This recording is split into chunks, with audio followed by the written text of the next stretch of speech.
감사드리오며 예수님 이름으로 기도합니다. 아멘. 아침 예배 오신 여러분들을 주의 이름으로 환영하고 축복합니다. 오늘 하루도 승리의 삶이 될 수 있기를 다시 한번 축복합니다. 오늘 함께 나눌 말씀은 사도행전 17장 16절부터 23절까지의 말씀 되겠습니다. 제가 한 절, 여러분이 한 절 이렇게 교독하도록 하겠습니다. 제가 먼저 16절 말씀 읽습니다. 바울이 아덴에서 그들을 기다리다가 그 성에 우상이 가득한 것을 보고 마음에 격분하여 회당에서는 유대인과 경건한 사람들과 또 장터에서는 날마다 만나는 사람들과 변론하니 어떤 에피쿠로스와 스토아 철학자들도 바울과 쟁론할세. 어떤 사람은 이르되 이 말쟁이가 무슨 말을 하고자 하느냐 하고 어떤 사람은 이르되 이방 신들을 전하는 사람인가 보다 하니 이런 바울이 예수와 부활을 전하기 때문이더라. 그를 붙들어 내가 말하는 이 새로운 가르침이 무엇인지 우리가 알 수 있겠느냐. 내가 어떤 이상한 것을 우리 귀에 들려주니 그 무슨 뜻인지 알고자 하노라 하니 모든 아덴 사람과 거기서 나그네 된 외국인들이 가장 새로운 것을 말하고 듣는 것 이외에는 달리 시간을 쓰지 않음이 바울이 아레오바고 가운데 서서 말하되 아덴 사람들아 너희를 보니 범사에 종교심이 많도다. 내가 두루 다니며 너희가 위하는 것들을 보다가 알지 못하는 신에게라도 세계인 단도 보았으니 그런즉 너희가 알지 못하고 위하는 것을 내가 너희에게 알게 하리라. 아멘. 사도행전 말씀 우리가 계속 보고 있는데요. 여러분 사도행전은 어떠한 이야기입니까? 복음 전한 이야기입니다.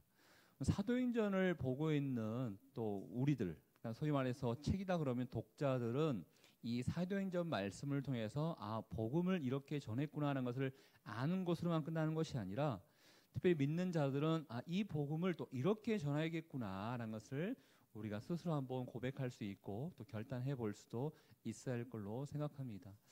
사도 바울이 복음 전하는 또 전도 여행이 시작되었는데 오늘 말씀은 아테네라는 그 지역에서 복음을 전한 이야기를 볼 수가 있습니다. 그런데 이 아테네는 아마 제가 이렇게 내용을 봤을 때 사도 바울이 처음부터 가려고 했던 그 지역은 아니었던 것 같습니다. 바울과 실라와 함께 복음을 전하다가 상황이 여의치 않아서 잠깐 떨어지게 되었는데 그들을 기다리기 위해서 잠깐 머문 도시가 이 아덴이 아닌가 하는 생각을 해보게 됩니다. 이 아덴에서 사도 바울이 어떠한 일들을 했는가를 오늘 말씀을 통해서 우리에게 알려주고 또 그곳에서 통해서 복음을 전하게 되었는데 설교 말씀은 이제 내일 말씀이 될 것입니다. 우리 16절 말씀을 통해서 이야기가 시작되는데요. 아테네에서 복음을 전할 수밖에 없었던 그 이유에 대해서 먼저 우리에게 알려주고 있습니다. 우리 16절 말씀 함께 읽어보겠습니다. 시작. 바울이 아덴에서 그들을 기다리다가 그 성에 우상이 가득한 것을 보고 마음에 격분하여 아테네에서 그들 아까 말씀드렸던 것처럼 신라와 디모데를 기다리고 있었을 때였습니다. 근데 아테네에 도착해서 그의 눈에 들어온 게 무엇이었는가? 우상이 가득한 게 들어왔다라는 것입니다. 여러분 이 아테네에 대해서 아덴이라는 지역에 대해서 우리가 한번 생각해 볼 필요가 있는데요. 이 지역이 어떠한 것인가? 그 당시에 말하면 세계 3대 도시 가운데 하나였습니다. 여러분 잘 아시다시피 지금 이제 그 BC 이때로부터 약 한 400~500년 전에 뭐 소크라테스가 있었고 플라톤이 있었던 그 지역이었기 때문에 문화 발달했죠. 또 학문적으로 발달했죠. 또 많은 또 건물들도 아마 화려하게 있었을 것입니다. 그 어떤 도시보다 볼거리가 많은 도시가 바로 이 아덴 지역, 아테네 지역이었다라는 것입니다. 그런데 사도 바울의 마음 가운데 또 사도 바울의 눈 가운데 그 건물과 그 화려함이 눈에 들어온 것이 아니라 우상이 가득한 게 눈에 들어오게 되었다라는 것을 오늘 처음 말씀을 통해서 우리에게 알려주고 있다라는 것입니다. 제가 오늘 말씀 제목을 이렇게 한번 정해보게 되었는데요. 무엇을 보고 다니십니까? 라고 말씀 제목을 한번 정해봤습니다. 우리가 돌아다니면서 우리가 살면서 많은 것들을 보게 됩니다. 특별히 저희 교회는 이제 7월 말부터 국내 3군데와 또 해외 4군데 지역 아우리치를 이게 가게 됩니다. 국내가 됐던 해외가 됐던 아우리치 이름을 가지고 돌아다니게 되는데 돌아다닐 때 눈에 들어오는 것들이 있을 것입니다. 아, 새롭다. 내가 이곳에 처음 왔는데 와, 좋구나. 이거 그냥 관광객들이 하는 이야기고 관광객들의 눈에 들어오는 모습일 것입니다. 그러나 아우리치를 가시는 분들에게는 영적으로 아마 그 도시를 바라보게 될 것이고 영적으로 그 도시를 또 살펴봐야 되는 또 책임과 의무가 있지 않을까라는 생각을 해보게 됩니다. 그렇지만 아우리치에 가는 사람들만 그렇게 바라봐야겠습니까? 그렇지 않습니다. 우리의 삶이 사실은 모든 삶이 한 아우리치가 되어야지 않겠습니까? 우리가 교회 안에서 열심히 기도하고 찬양하고 예배 드렸다면 이제 우리는 삶으로 아우리치를 가는 거예요. 우리의 가정으로 아우리치를 가고 우리의 직장으로 아우리치를 가고 어디를 가든지 아우리치 가는 마음을 가지고 가야지 않겠나는 생각을 하게 됩니다. 그래서 이 도시를 바라보면서 우리 가정을 돌아보면서 우리의 직장과 삶을 돌아보면서 우리의 눈에 들어오는 것들이 무엇인가? 헛된 것, 잘못된 것들이 눈에 들어와야 바알과 같은 마음을 가질 수 있다라는 거예요. 좋구나, 좋구나, 신기하다, 화려하다. 이곳으로 와든다 그러면 그 도시에 하나님께서 원하시는 그 마음을 온전히 품지 못할 수 있지 않겠습니까? 사도 바울은 그들을 기다리다가 그 도시를 바라보니 이 도시 아덴이라는 지역은 우상이 너무나 가득하구나 라는 마음으로 어떠했는가? 마음에 격분했다 이렇게 표현을 하고 있습니다. 이 격분했다는 것을 다른 말로 좀 표현해 보면요, 화가 났다, 뭐 슬퍼하게 되었다, 분노하게 되었다, 가슴이 아프게 되었다, 걱정하게 되었다, 우려하게 되었다, 이런 내용으로 바꿔볼 수도 있을 것입니다. 우리가 살고 있는 대한민국을 바라보면서 이런 마음을 가지시는 적이 혹시 있으십니까?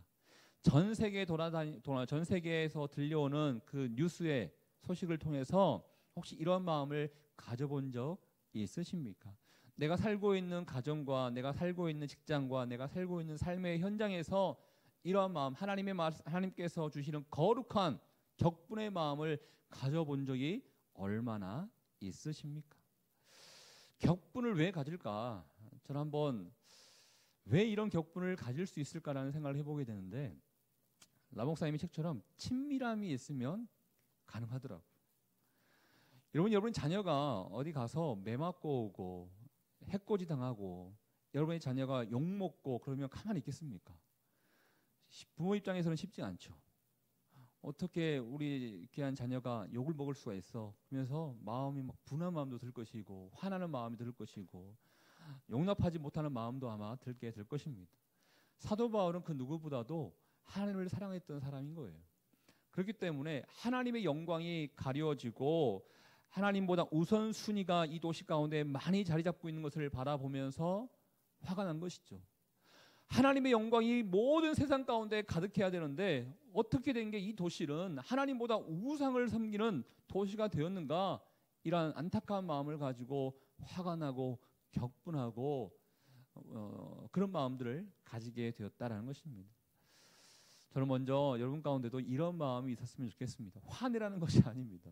그냥 아무 이유 없이 화내라는 것이 아닙니다. 그냥 거룩한 열정을 여러분께서 회복했으면 좋겠다는 것입니다. 우리 안에 온전치 못하는 것이 있다 그러면 사도 바울이 가졌던 것처럼 마음이 격분해서 어떻게 하나님보다 더 앞설 수가 있어? 어떻게 하나님이 있어야 할 그 자리에 세상이 있고 우상이 있고 내가 있을 수 있단 말인가? 이러한 거룩한 격분이 여러분의 삶 가운데 함께할 수 있기를 주의 이름으로 축복합니다. 이런 격분의 마음이 있었던 사도 바울이 이제 움직입니다. 행동합니다. 어떻게 행동했는가 봤더니 17절 우리 한번 읽어보겠습니다. 시작. 회당에서는 유대인과 경건한 사람들과 또 장터에서는 날마다 만나는 사람들과 변론하니. 제가 아까 처음에 사도 바울이 이 아덴이라는 지역이 잠깐 기다리기 위해서 머물렀던 도시다라고 말씀드렸지 않습니까? 그런데 상황을 보니까 가만히 있을 수가 없는 상황인 것 같아요. 내가 이렇게 잠잠히 있다가 가야 되겠구나, 이래서는 안 될 것 같은 마음을 갖게 된 것입니다. 그래서 회당에 가서는 유대인들과 경건한 사람들과 변론하게 되고 장터에 가서는 날마다 만나는 사람들과 변론하게 되었다라는 것입니다. 여기서 말한 회당에서 말한 유대인들 또 회당에서 말하는 경건한 사람들은 유대인들은 알겠지만 경건한 사람들은 이방인들 중에서 하나님을 알게 된 사람들 얘기합니다. 우리 지지난주인가요? 고넬료 이방인들 중에서 하나님을 알게 되고 신실한 사람들 이 고넬료와 같은 사람들이 또 이방 지역 가운데 생겨나게 되었는데 그런 사람들과도 변론하게 되고 회당뿐만 아니라 길거리에서 시장에서는 그냥 지나가던 사람들과 함께 변론하게 됩니다. 그 다음 주 18절 말씀 가운데는 철학자들과 함께 또 변론하게 됩니다. 어떠한 철학자들인가 봤더니 에피쿠로스 철학자들. 이들은 쾌락주의자들입니다. 쾌락주의자들. 사후세계가 없기 때문에 이 땅에서의 삶이 중요하다. 마음껏 즐기면서 살면 된다라고 주장했던 철학자들. 또 그 다음에 보면 스토아 철학자들. 정반대입니다. 금욕주의자들입니다. 금욕주의자들. 제가 이게 중요한 것이 아니라 크게 지금 5개의 부류 사람들을 우리에게 소개하고 있지 않습니까? 유대인들, 경건한 자들, 장터에서 날마다 만나는 사람들, 또 에피쿠로스 철학자들, 스토아 철학자들. 이 5개의 부류만 얘기했겠습니까? 사실은 이 말은 만나는 모든 사람들에게 사도 바울이 거룩한 열정을 가지고 그들에게 복음을 전했다, 변론했다, 논쟁했다, 토론했다라는 것을 우리에게 알려주고 있다는 것입니다. 맘먹고 전도한 것이 아니라 기회가 있다 그러면 그 기회를 잡으려고 하는 그 열심이 사도 바울 가운데 있었다는 것을 우리에게 알려주면서 우리도 사실은 그런 삶이 될 수 있어야 한다는 것입니다. 여러분 제가 아까 아우리치 얘기를 했지만 여러분 아우리치를 가게 되면요. 내가 아우리치 왔지라는 그 굳은 의지와 결심을 가지고 땅 밟기를 합니다. 땅 밟기를 하면서 하나님 이곳에 우상이 있다면 잘못된 신이 있다면 다 이렇게 무너지게 하시고 하나님의 나라가 임하게 해주십시오라는 기도하는 마음을 가지고 땅 밟기를 아우리치 가서 이렇게 하게 됩니다. 그렇지만 제가 계속 강조하고 싶은 것은 우리의 삶의 영역에서도 그러한 땅 밟기가 사실은 있을 수 있어야 된다라는 것입니다. 돌아다니면서 만나는 사람이 있으면 복음을 전할 수 있어야 되고 하여튼 기회가 있으면 선포하고 기회가 있으면 만나고 기회가 있으면 증거하는 삶이 사도 바울의 삶이었던 것처럼 우리의 삶도 주어진 기회를 잡으려고 하는 그 열심이 필요하지 않겠느냐라는 생각을 해보게 됐죠. 바울이 만나는 모든 사람들에게 이렇게 전했습니다. 증거했습니다. 그런데 복음을 전하고 난 다음에 반응들이 있잖아요. 그 반응들이 제각기입니다. 복음을 전했을 때 아마 여러분 가운데도 복음 전하다가 요즘은 복음 전하기를 이렇게 주저하시는 분들이 있을 텐데 주저하는 것 가운데 하나는요. 거절감 때문에 그렇습니다. 내가 이렇게 전했는데 이걸 들어주지 않고 때로는 무안을 주거나 너나 잘 믿어 이런 얘기를 들었을 때는 다음부터는 좀 이야기하기가 좀 두려울 때가 있습니다. 사도 바울이 이 위대한 사도 바울이 복음을 전했을 때 모든 사람들이 다 이렇게 잘 받아들였느냐? 그렇지 않다는 것입니다. 어떤 사람들이 이렇게 놀리죠. 18절에 보니까 이 말쟁이가 도대체 무슨 얘기를 하느냐라고 이렇게 놀리는 사람도 있습니다. 그렇지만 또 반대로 어떤 사람들은 저 사람들이 뭐 우리가 잘 알지 못하는 그런 뭐 사상에 대해서 종교에 대해서 또 다른 신에 대해서 이야기하나 보다라고 그냥 호기심을 가지고 대하는 사람들도 있었다라는 것입니다. 우리가 만나는 모든 사람들에게 복음을 전할 때 가장 다양한 그런 반응들이 우리에게 올 수가 있는데 여러분 사실은 복음 전하는 자세, 복음 전하는 사람들의 자세는 어떠한 것인가? 사실 디모데후서 4장 2절 말씀 가운데 우리에게 이렇게 소개하고 있거든요. 우리 디모데후서 4장 2절 상반절만 좀 읽어봤으면 좋겠는데요. 우리 같이 한번 읽어보겠습니다. 시작. 너는 말씀을 전파하라. 때를 얻든지 못 얻든지 항상 임시라. 여기까지만. 우리는 이왕이면 어떠한 성과가 있었으면 좋겠다라고 생각합니다. 이왕 내가 굳은 마음을 가지고 복음을 전했으면 그 사람이 복음을 받아들이면 얼마나 좋겠습니까? 그런데 여러분이 10명에게 복음을 전한다 그러면 한두 명 들을까 말 거예요. 사실 거의 대부분의 사람들은 이 복음에 대해서 관심이 없습니다. 왜냐하면 지금까지 잘 몰랐던 거를 내가 한번 만나서 얘기한다고 내가 한번 잘 들어볼게 이러겠습니까? 그렇지 않습니다. 그렇지만 복음을 전하는 자의 자세는 때를 얻든지 때를 못 얻든지 전하기에 힘쓸 수 있는 자가 되어야 된다는 것을 우리에게 알려주고 있다는 것입니다. 그래서 여러분 결과에 대해서는 여러분이 집착을 안 했으면 좋겠어요. 결과는 하나님께 맡기는 거예요. 그리고 결과를 맡기는 게 당연한 이 복음 전하는 자들의 자세인 것이지, 결과를 내가 만약에 좌우지할 수 있다는 것을 좌지우지할 수 있다면 이 교만한 것입니다.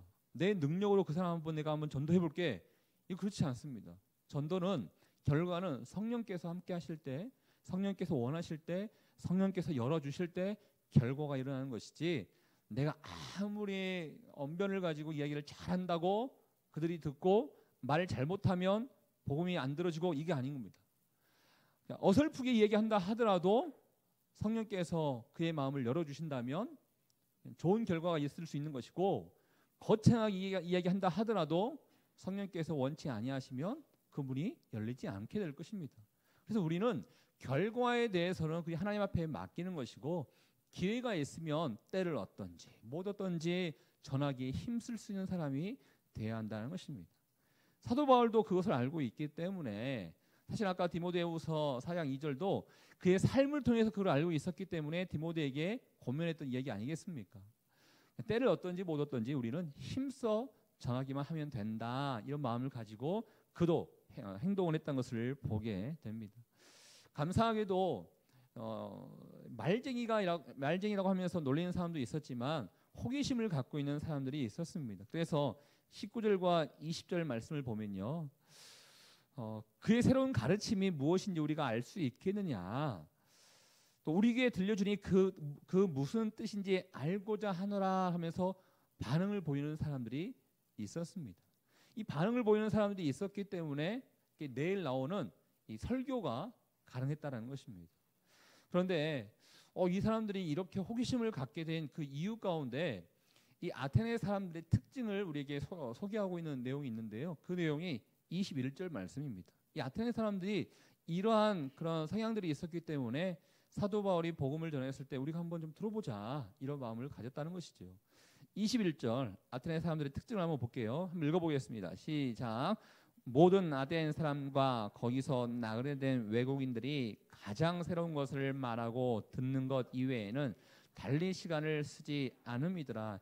이 내용을 잘 보시면요, 이들의 관심이 어디에 있는지를 알 수가 있습니다. 여러분, 아테네는 철학이 발달되었던 곳이기 때문에 학문 도시였습니다. 교육의 도시였습니다. 많은 유학생들이 온 도시였죠. 그래서 방금 여러분 읽으셨던 아테네 사람들뿐만 아니라 거기서 나그네된 외국인들이, 이게 유학생들을 얘기하는 것입니다. 아테네 사람들과 유학생들의 특징은 그 도시의 특징이기 때문에 세상 철학과 학문에 대해서 굉장한 지적 욕구를 가지고 있어서 새로운 것을 좀 깨닫고 싶고 알고 싶어하는 그런 마음들을 그 도시 사람들이 갖게 되었다는 것입니다. 그렇지만 읽었던 이거 외에는 달리 시간을 쓰지 않음이더라, 이 말씀이 살짝 좀 씁쓸합니다. 한마디로 그들의 삶이 공허함을 이렇게 느끼는 삶이 아닌가, 늘 뭔가 이렇게 새로움을 추구하는 삶이 아닌가. 사실 복음을 제대로 들었다 그러면 그 복음 안에서 내가 어떻게 살아가야 될까, 이 열정을 가지고 살아가면 참 좋았을 텐데, 이들은 새로운 것을 듣고 싶고 새로운 것을 알고 싶어하는 욕망은 있었지만 새로운 것을 알고 난 다음에는 또 다른 것 듣고 싶고 또 다른 것 듣고 싶고, 이렇게 새로운 것만 추구하고 자신들의 삶에 있어서는 달리 시간을 쓰지 아니하는 공허함을 느끼는 그런 삶을 그들이 살았음을 알게 됩니다. 저는 이 말씀을 보면서 열심히 있는 게 중요한 게 아니구나 라는 생각을 해보게 됩니다. 여러분, 새로운 것을 뭔가 배우고 싶고 알고 싶고 이런 생각을 우리가 가질 수 있는데, 열심히 있다고 인생이 잘 풀리는 게 아닙니다. 그래서 속도보다 더 중요한 게 인생의 방향이라고, 막 속도를 내서 어딘가를 막 달려가고 열심을 다하는 것보다 중요한 것은 정확한 방향을 설정하고 난 다음에 그곳에서 열심을 다하는 게 중요하다는 것이죠. 여러분의 삶의 방향은 어디를 향해서 열심을 다하고 있으십니까? 아테네 사람들은 잘못된 열심을 가지고 살았다는 것입니다. 아테네 사람들은 지적 욕구가 있었지만, 새로운 것을 추구하고 싶은 마음이 있었지만, 잘못된 열심 때문에 그들의 인생은 허망한 인생을 살았음을 우리에게 알려주고 있다는 것입니다. 전 여러분들을 이미 좋은 방향을 찾았기 때문에 우리는 다행이다라는 생각을 해보게 되는데 비단 우리의 모든 삶에 다 적용될 수 있어야 됩니다. 우리의 가정생활도 우리의 직장생활도 어떤 속도를 내기 위해서 속도를 내지 않으면 불안해하는 분들이 있는데 속도를 내기 위해서 마냥 달려가는 것이 아니라 정확한 방향을 설정해서 하나님이 원하시는 우리의 가정인지 하나님이 원하시는 우리의 직장의 삶인지 하나님이 원하시는 우리의 교회가 되는 것인지 정확한 방향을 설정해서 달려갈 수 있는 여러분 될 수 있기를 주의 이름으로 축복합니다. 그러면서 오늘 22절에 이제 바울이 복음을 이제 전하기 시작합니다. 그들이 듣기를 원했기 때문에 이 설교를 합니다. 이제 설교를 하는데 구체적인 내용은 이제 내일 나온다고 말씀했지 않습니까? 그러나 이 설교하는 데 있어서 사도 바울이 이게 복음 전하는데 좋은 기술, 스킬을 우리에게 알려주고 있는데요. 22절 한번 읽어볼까요? 22절입니다. 시작. 바울이 아레오바고 가운데 서서 말하되 아덴 사람들아 너희를 보니 범사에 정교심이 많도다. 참고로 말씀드리면요, 여러분 19절에도 이 아레오바고라고 나와 있는데 우상이 있었던 그 어떤 언덕을 얘기하는 것입니다. 그렇지만 그 언덕에서 많은 사람들이 토론하기도 하고 했던 그 장소인 것입니다. 그 장소에서 많은 사람들이 모이게 되게 되었고 거기에 서서 바울이 이제 복음을 전하게 되는데 처음에 어떻게 이야기가 시작되는가 봤더니 가만히 보니 당신들은 범사에 정교심이 참 많은 분들이군요. 이게 좋게 이해할 수도 있고 나쁘게 들릴 수도 있습니다. 나쁘게 들린다는 것은 온갖 우상들에 대해서 관심을 갖고 있는 사람들이군요 라고 할 수 있겠지만 좋게 얘기하면 여러분들은 정교심이 아주 강한 사람들입니다 라고 이야기한다는 것은 관심을 지금 유도하고 있다는 거예요. 여러분 어떤 사람들이 보통 이제 지하철에서 보고 길거리에서 보다 보면 전도한다고 하면서 쑥 들어오신 분들이 계세요. 그냥 예수 믿으시라고 이렇게 들어오신 분들이 계세요. 그러나 복음 전하는 데 있어서는 그들이 어떠한 관심이 있는지 관심에 대해서 함께 이야기를 나누면서 슬슬 이렇게 풀어가야 되는 것이죠. 사도 바울이 지금 정교심이 많다는 것은 사실은 어떻게 보면 적대심을 가지고 있는 그 지역 사람들에게 그들을 좀 존중하는 마음도 있고요. 또 관심사를 이끌어내서 이제 그들의 마음이 조금 열리기를 원하는 그런 마음으로 당신들은 정교심이 참 많은 사람들 같네요 라고 이야기를 꺼내면서 시작하게 된 것을 보게 됩니다. 나중에 기회가 되면 어떻게 복음을 전할 수 있을까 이거에 대해서 우리 교회도 한번 나중에 같이 공부하는 시간도 가지면 좋을 것 같은데 하나님께서 좋은 지혜와 좋은 마음을 주셔서 복음을 전할 수 있는 그 길들을 우리 한번 연구해 봤으면 좋겠어요. 아무튼 사도 바울은 이제 기회가 왔습니다. 복음을 전할 수 있는 기회가 왔습니다. 그래서 22절 오늘 23절 말씀에 끝나는 부분에 보면요. 내가 두루 다니며 너희가 위하는 것들을 보다가 알지 못하는 신도 있음을 내가 보게 되었다라는 거예요. 사실 아테네 사람들이 많은 신들을 섬기고 많은 우상들을 섬겼지만 그 가운데서도 알지 못하는 신이라는 것을 섬겼다는 것은 혹시나 그들이 많은 우상들 가운데 많은 신들 가운데 놓칠까봐 그냥 알지 못한 신이라는 것도 그냥 끼워 넣어준 거예요. 이들이 하나님에 대해서 알고 싶었던 것이 아니라 그냥 보험인 거죠. 보험. 알지 못하는 신이라는 이름을 가지고 또 세워놓은 것입니다. 근데 사도 바울은 이 알지 못하는 신이 명확하게 나와 있지 않기 때문에 너희가 이야기하고 있는 이 알지 못하는 신에 대해서 내가 한번 설명해 줄게. 이제 하나님을 접목시켜서 하나님에 대해서 설명을 하려고 하는 것을 보게 됩니다. 이 하나님은 누구이신가? 그 말씀은 이제 내일 말씀. 내일 이제 보시면 될 것 같고요. 알지 못하는 신에 대해서 내가 너에게 알게 하리라라고 하면서 이 이야기가 시작된 것을 보게 되는데 여러분 오늘 말씀을 묵상하면서 우리가 한번 생각해 봐야 할 것은 이렇게 복음을 전하기까지의 이 과정을 한번 생각해 보십시오. 사도 바울이 왜 이렇게 설교를 할 수 있게 되었고 복음을 전할 수 있는 그런 과정이 생기게 되었는가? 우상들이 많은 것을 보고 격분했더라. 거룩한 열정을 가지고 슬픔과 환эм을 보였기 때문에 이야기가 시작됐습니다. 저는 오늘 한번 살펴보십시오. 대한민국을 살펴보시고 전 세계를 살펴보시면서 또 여러분이 걷고 있는 이 도시를 살펴보면서 여러분의 마음 가운데 하나님이 있어야 할 그 자리에 하나님이 있지 아니한 것들이 무엇인지를 한번 살펴보면서 여러분이 그것을 위해서 기도할 수 있는 하루가 될 수 있기를 바랍니다. 뿐만 아니라 이곳에는 지금 많은 분들이 아우리치를 준비하고 있는데 아우리치는요 하나님을 알지 못하는 그런 사람들에게 우리가 가서 얼마나 큰 역할을 할 수 있겠습니까? 그렇지만 승리의 깃발을 우리가 꽂고 오기를 원합니다. 흔적을 남기기를 원합니다. 우리가 잠시 다녀오지만 그곳에 그리스도의 나라가 임하기를 원합니다. 이런 마음을 가지고 아우리치를 가는 거거든요. 그래서 아우리치를 또 가시는 분들, 또 아우리치를 가지 못하지만 기도하시는 분들은 그 땅 가운데 하나님의 나라가 임하기를 위해서도 기도할 수 있는 여러분 될 수 있기를 주의 이름으로 축복합니다. 거룩한 열정, 거룩한 마음, 그 마음이 여러분의 마음 될 수 있기를 다시 한번 주의 이름으로 축복합니다. 우리 같이 한번 기도하도록 하겠습니다. 이 시간에 기도할 때 한번 결단하고 또 고백했으면 좋겠습니다. 하나님, 내가 오늘도 또 많은 또 지역들을 또 거니러 다닐 텐데 그냥 돌아다니고 그냥 건물만 보고 사람들만 바라보고 다니는 것이 아니라 하나님의 나라가 이곳 가운데 있는지, 하나님의 영광이 드러내는 도시를 내가 걷고 있는지를 살펴보면서 우리 마음 가운데 걸리는 것이 있다면 거룩한 열정을 가지고 기도하는 사람이 될 수 있기를 원합니다. 그래서 사도 바울처럼 기회가 있던 기회가 없던 어떠한 사람이든 가리지 않고 차별하지 않고 또 기회 될 때마다 복음을 전할 수 있는 하나님의 사람들 될 수 있기를 원하오니 우리를 통하여 우리의 삶의 모든 영역 가운데 하나님의 나라와 하나님의 영광이 드러날 수 있도록 주님 축복하여 주시옵소서. 우리 같이 한번 주신 말씀을 생각하며 여러분 자신을 위해서 또 여러분이 가야 할 그 길을 위해서 선교지를 위해서 같이 한번 기도하도록 하겠습니다. 하나님 아버지 감사합니다. 오늘도 우리 가운데 함께 하신 하나님 아버지, 성령께서 우리에게 또 말씀해 주심에 감사합니다. 우리가 오늘도 우리가 또 매일매일 삶 가운데 많은 길을 걷고 있고 많은 길을 가고 있지만 우리의 마음 가운데 얼마나 열정을 가지며 그를 향해서 기도하고 그 지역을 향해서 기도하며 살아갔습니까? 사도 바울이 거룩한 열정이 있었기 때문에, 하나님을 사랑하는 그런 마음이 있었기 때문에 아테네의 우상 많음을 보고 격분하여 화를 내면서 복음을 전했던 것을 보게 됩니다. 성령이여 성령이여, 이 거룩한 열정이 우리 가운데도 임할 수 있기를 원합니다. 하나님 아버지, 이 마음을 우리에게 허락해 주십시오.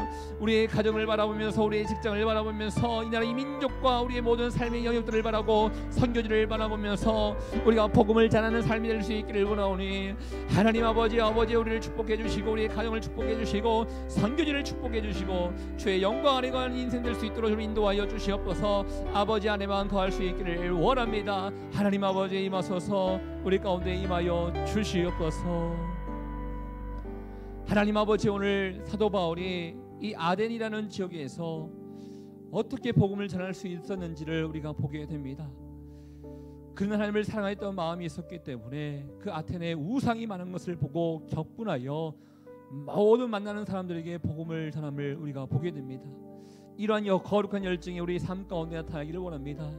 우리가 거니는 모든 길에서, 우리 도시에서, 우리의 삶의 모든 영역 가운데 또 선교지 안에 하나님의 나라가 온전히 임하기를 원하고 주의 영광만이 자리 잡을 수 있기를 원하오니 그냥 그저 그렇게 아무거나 보고 살아가는 것이 아니라 하나님께서 보여야 할 것을 보여주셔서 거룩한 마음을 가지고 기도하는 자 될 수 있도록 주님 축복하여 주시옵소서.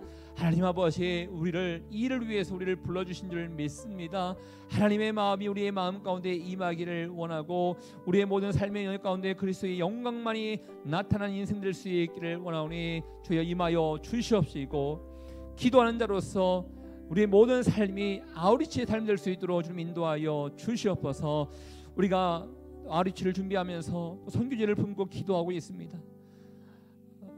국내 3군데 지역과 해외 4군데 지역을 우리가 기도하면서 품고 준비하고 있는데, 아버지 그 땅 가운데 그리스도의 나라가 임하기를 원하고 또 그리스도의 승리의 깃발을 우리가 꽂고 돌아올 수 있기를 원하오니 주여, 기도하는 자들에게, 준비한 자들에게 하늘의 지혜를 더해 주시고 하늘의 영광을 더해 주셔서 하나님의 마음을 통하여 잘 준비하고 잘 돌아올 수 있도록 인도하여 주시옵소서. 오늘 하루의 삶 가운데도 주의 나라가 온전히 임하기를 간절히 기도하오며, 지금 이 시간 우리 인생의 길과 진리와 생명 되시는 예수 그리스도의 은혜와 하나님 아버지의 그 크신 사랑하심과 성령의 교통 위로 충만하심이 하나님의 나라가 우리의 모든 삶의 영역 가운데, 선교지 가운데 함께하기를 간절한 마음을 가지고 기도하기를 원하는 주의 백성들 한 사람 한 사람 머리 위에, 우리의 가정과 우리의 일터와 우리의 사람 살리는 교회와 선교지 위에 이제부터 영토로 함께하기를 간절히 축원하옵나이다. 아멘.